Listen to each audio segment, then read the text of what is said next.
салыстыру. Көбею барлық тірі ағзаға тән қасиет. Көбею жынысты, жыныссыз болып екі түрге бөлінеді.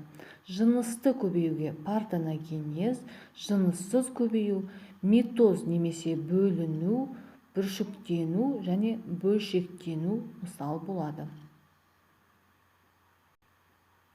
Жыныссыз көбеюдің ерекшеліктері. Бірінші, көбеюге бір ғана ата-аналық дара қатысады. Екінші, жыныс жасушаларының қатысуынсыз жүзеге асады. Үшінші, ұрпақ анасына генетикалық жағымен толығымен ұқсас. Төртінші, түрдің саны тез арада артады. Митоз немесе бөліну. Көбеюдің бұл түрі көбінесе қарапайым ағзаларға тән.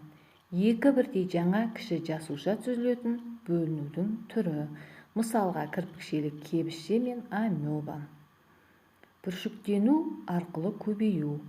Аналық түрде бір пайда болып, одан жаңа түр дамиды. Бұған мысал ретінде гидра және ашытқы саңырауқұлағы. Партеногенез ұрықтанбаған жұмыртқа жасушасынан ұрықтың дамуы. Бұған мысал дафня және тұт жібек көбелегі. Қос жынысты ағзалар.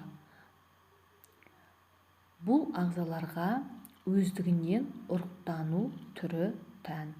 Егер бір ағза аналық та, аталық та гаметаларды өндіруге қабілетті болса, оны гермафродит деп атайды. Балалар, енді жаңа сабақтан алған білімімізді пайдалана отырып, сәйкестендіру тестін орындаймыз.